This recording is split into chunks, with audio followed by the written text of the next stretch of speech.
Police station లిమిట్స్లో వెంకటరమణ కాలనీలో 26th రోజు అంటే 26th ఆగస్ట్ రోజు అరౌండ్ 12 o'clockకి ఒక చైన్ స్నాచింగ్ అయిందని చెప్పేసి మనకు రిపోర్ట్ అవ్వడం జరిగింది. దాని మీద సబ్సిక్వెంట్గా కేసు రిజిస్టర్ చేసి దాదాపు ఒక 10 టీమ్స్ డిఫరెంట్ టీమ్స్గా డివైడ్ అయ్యి ఈ కేసుని ఇన్వెస్టిగేషన్ చేయడం జరిగింది. సో ఈ క్రమంలో మనకు స్నాచర్ పేరు Raj Manohar, 27 years, resident of Bhuvanagiri, native of Medak district, Machavaram village, ఆ గ్రామస్తులు ఈ అఫెన్స్ చేయడం జరిగింది. సో ఇతన్ని because of good team work of law and order police, SOT and CCS of Cyberabad police, అన్ని వింగ్స్ కూడా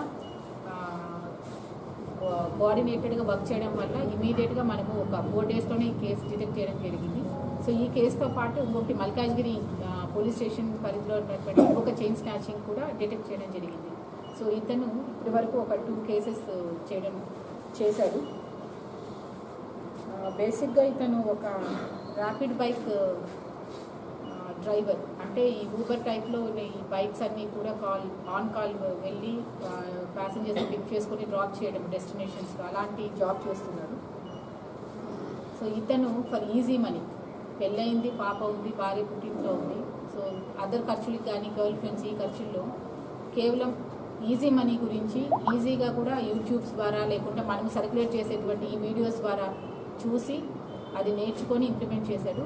సో ఈ క్రమంలో మనకు పట్టుబడ్డాడు. ఇతన్ని ప్రాపర్ ఇన్వెస్టిగేషన్ చేసి రిమాండ్ చేయడం జరుగుతుంది. ఈ 2 కేసెస్కి సంబంధించి 2 చైన్స్ కూడా ఇంటాక్ట్ మనకు పొజిషన్లో దొరికాయి.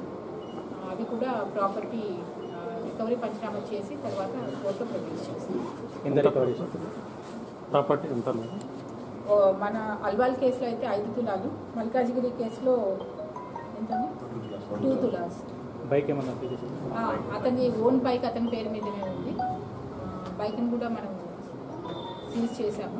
సో ఇతని మెయిన్ ఏంటంటే అఫెన్స్ చేసే క్రమంలో ఒక సింగిల్ ఓల్డ్ లేడీ అలాంటి వాళ్ళని చూస్ చేసుకోవడము, వాళ్ళ దగ్గరగా వెళ్ళి రూట్ ఎట్లా అని చెప్పి అడగడము, ఆ క్రమంలోనే వెనక ఉన్నటువంటి నెంబర్ ప్లేట్ ముందు తీసేయడము, వెనక వచ్చేసి బెండ్ చేయడం కానీ తీసేయడం కానీ జరుగుతూ చేస్తున్నారు. But because of the especially the coordinated effort by the all wings of Cyberabad police ఈ కేసు డిటెక్ట్ చేయడం జరిగింది. అతను ఎన్ని జాగ్రత్తలు తీసుకున్నా కూడా ఆఖరికి పట్టుబడ్డాడు.